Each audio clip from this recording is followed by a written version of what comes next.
Good evening, Arena football fans, and welcome to the final episode of Roar Time of the 2022 season. I know, Coach. I know. It's all got to end sometime. Unfortunately, a week too early. It does. The Columbus Lions, though, had a very successful season, 7-6. Right. However, it did fall to the Carolina Cobras in the first round of the NAL playoffs, 65-51. Coach, we are going to talk about that game. First of all, you have a lot of great Columbus Lions fans that were at watch parties cheering on the Columbus Lions. Man, I really wish we could have pulled it out. That's so much fun. I wish sometimes I could get out of my body and go and hang out at those parties and just kind of enjoy that atmosphere. But, you know, great people, great fans. We have the best fans, and it's just so much fun. I had the privilege to be at one of those watch parties. Soon as the Columbus Lions took that 7-0 lead, the whole place cheered. It was incredible. So did I. I was cheering. Yeah. I was running up and down the field and screaming and hollering. I was like, okay, here we go, man. This thing's on. Absolutely, especially when Maurice Leggett picked off Jonathan Bain in the end zone. Columbus Lions have the ball up 7-0. You go for the field goal, you're up 10-0. At this point of the game, you thought maybe this is going to be a back-and-forth game between Jonathan Bain and Mason Espinoza. Columbus had a 10-0 lead. Carolina does cut into that lead, but then Carolina does something that we did not expect that Carolina was going to go for an onside We did. kick. You did? Okay. We practiced for that stupid thing all week long. I knew it was coming. I mean, we literally, broke out parts of practice, and then, of course, we brain farted. So. And it was kind of similar. Brandon Eames. Great kick, dude. What a great kick. It was. T.C. Stevens is one of the best kickers in the NAL, and Brandon Eames just leaps up in the air, gets the onside kick, and that was really the difference in the game, was that Carolina recovered 4 onside kicks, 2 that were attempts by the Lions, and then one was supposed to be a squib kick, and it hit the Lions player. He kicked it right off that dude's helmet, man. It was like a shotgun, like bam. So, I mean, you look at it, we had the ball at the end of the game with a chance to score. We only lost by 2 scores, and they had 4 extra possessions. And we picked them off twice. We just didn't play good enough. We just didn't play good enough. They played good. They played well enough to win. They played a great game. We played a subpar game, and that's what you get. So, hey, you know what? I made a 3-pointer one time too, so it happens. The Lions did have a very successful season. I know you had the turmoil at quarterback. You started at one time 5 different quarterbacks. But the newcomers on the team, Darian Townsend, an incredible year. Yep. He won Special Teams Player of the Week for Columbus. They kicked it to him, and he actually set you up with great field position. And he's also been a weapon at the wide receiver position. Jarmon Forson, making his return to Columbus, had a very impactful year. And really, you can't say enough just about the team effort. And your organization really has been just a staple in this league. Yeah, I mean, something to be proud of. When you look at it, it sucks that you lose and you're not in it, but when you look at the longevity and the time and the playoff games and the winning seasons, and yeah, I'm bragging, and we should. I mean, we do a lot with a little.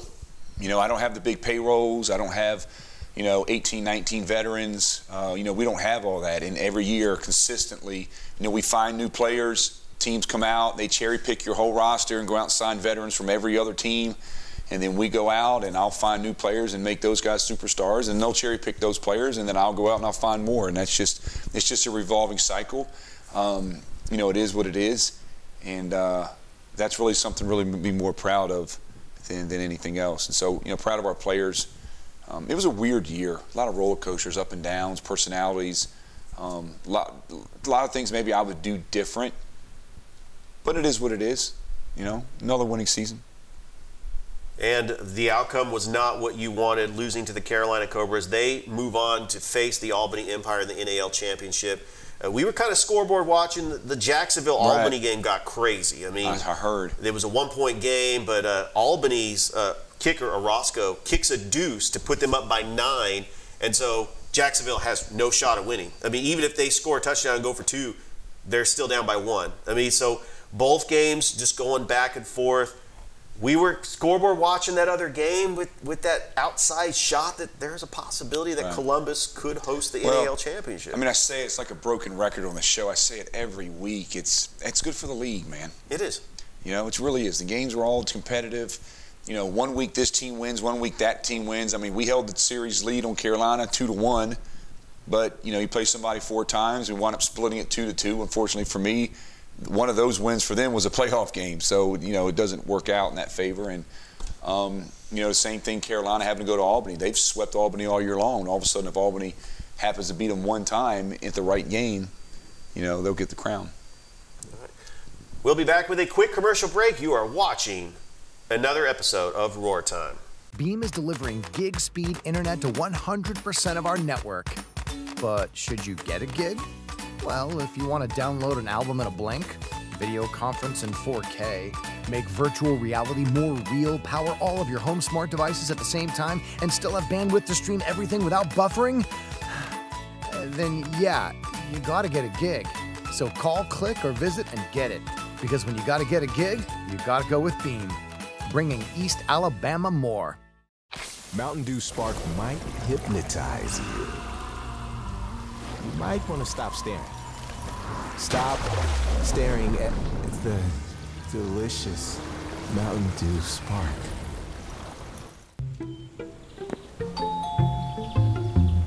Oh, perfect timing. Come on in. It's just not cool in my house. It normally makes a noise. I don't know why it's not. Have to fix it? I can't believe it. You fixed it. Let's be honest, climate control's not that easy. We love what we do, and there's nothing better than a job well done. To be there when you need it most.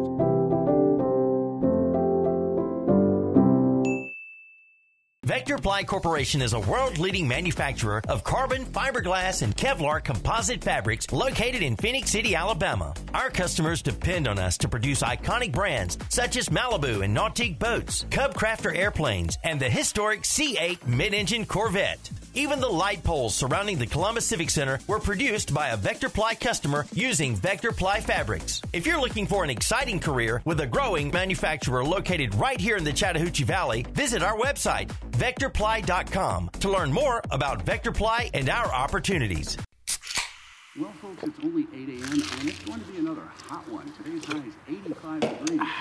Babe, it's 8 a.m. Fried chicken, better with Pepsi. He's the buzz around town, man, haven't you heard? Sent by Mike Costello Law Firm to spread the word. You've been injured in the wreck, we can help in most cases. We literally come to you in most places. Workers' compensation and all-car wreck. Our team is working really hard to try to get you a check. So do yourself a favor and listen to me and call 844-GET-MIKE. Do yourself a favor and listen to me and call 844-GET-MIKE. Told you to do yourself a favor and I hope that you learn. Been in the wreck, call a Mike Costello Law Firm. The Outskirts Sports Bar and Grill. Nobody does food like The Outskirts. Amazing wings, appetizers, baskets, and burgers. And Mr. Henry's Lunch Buffet is the best in town. All you can eat Southern cooking for only $10. Follow The Outskirts on Facebook for the latest on nightly entertainment, sports, music, and the best food in town. The Outskirts Sports Bar and Grill, corner of Veterans Parkway and Whitesville Road in Columbus. And welcome back to Roar Time. I am your host, Richard Holdridge, game day commentator for the Columbus Lions, here with head coach Jason Gibson.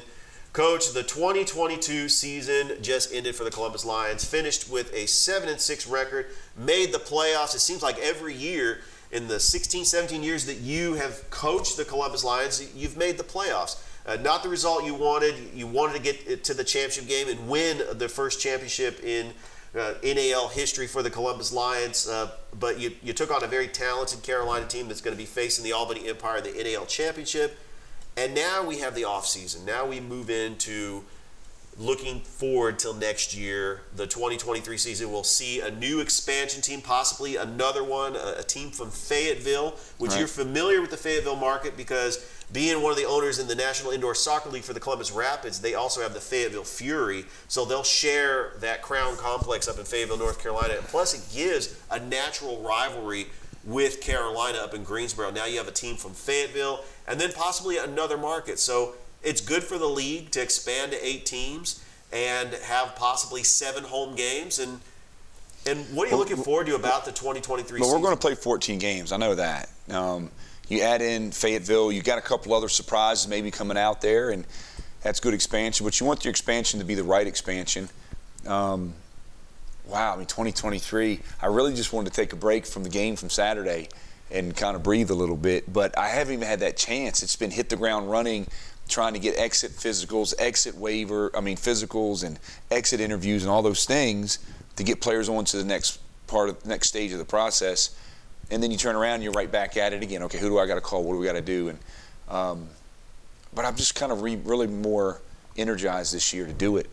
I got a little bit of a fire in the off season to just great fans. I made a lot of cool relationships with a lot of sponsors and fans this year, and that was really fun.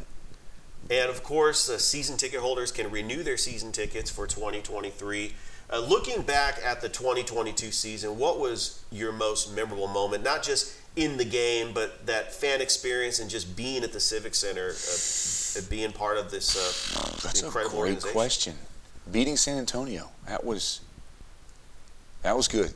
That game was one of the best games I've been a part of. It was really fun. It was really cool. It was fun to hear people talk about it. That was fun. That will probably stick out in my mind the most from 2022.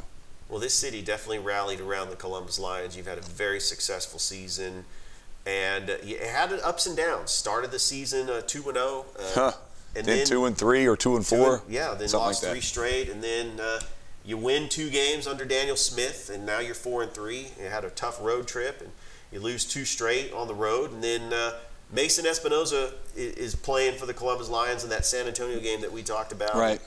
And you finished out the season strong. You won 3 straight games in the regular season, and unfortunately you had to play that game on the road against Carolina. And as we all know in the National Arena League, playing road games are tough. It's hard.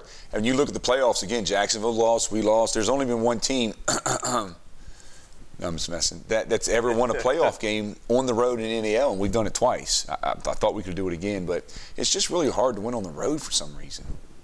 It's really hard. And I know that with the season ending, but we do have an NAL championship that's coming up August the 13th, Carolina versus Albany. What do you think about that matchup? To be honest with you, it crossed my mind. I really don't have any thoughts on it at all. I mean, once we get out, I pretty much shut it down and get ready for the next year. For me personally, so we'll see. Well, Coach, let's talk about awards, because some of the players on the Columbus Lions are up for some awards. I think that the Kerry Starks is a candidate for without a doubt Defensive Player of the Year. I think Jarmon Fortson is a candidate for Comeback Player of the Year. Okay. And Ironman Player of the Year, I mean, Darian Townsend, I mean, he's up there for Special Teams Player of the Year. I mean, you could get there's going to be some guys that get some awards that are well-deserved. So I'm excited for them. I'm excited for that to come out. That's going to be really cool because, as a player, you want that recognition. You want some recognition for the work you put in and to prove that you're the best of the best of the best. The bad news is the second those awards come out for any players on my team, every team in the league is going to try to call them. Instead of recruiting and building their own players, they'll go try to just buy everybody else's players because that's the standard. But, it's good for them. I'll go find more. And I think there's going to be some surprises on the awards. That's good for our players. But there's a lot of great players in the league. I like the Rashad kid from San Antonio. What a player, man. Really liked him a lot. DJ Myers from Carolina.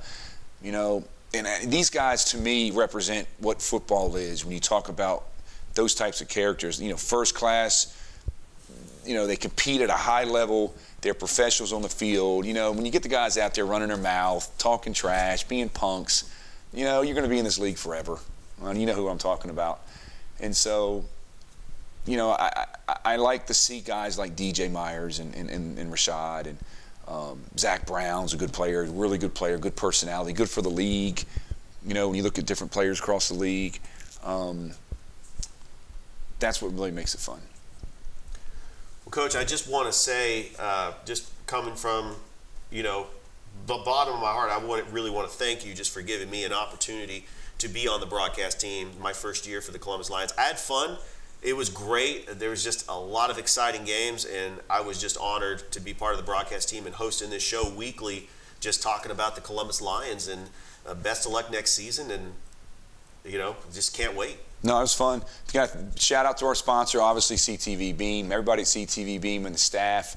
We couldn't do all these shows and these games without their great staff, and of course with Toy Guard behind the cameras and all the time and all the work they do, and our sponsors for the show, Outskirts, which is where I'm going tonight to have a final meet with the players. So you go to Outskirts, Riley Heating and Air, Baseline Coatings, and Vector Ply, of course. Just really good sponsors for the show. That's what makes this place great, man. I've said it for years, and let's go for years. Year 17, man. Let's roll. All right. Thank you so much, Coach Gibson, just for another episode of Wartime. This is the final episode for the 2022 season. So stay tuned for next year, and hope everybody has a great rest of your night, and go Lions.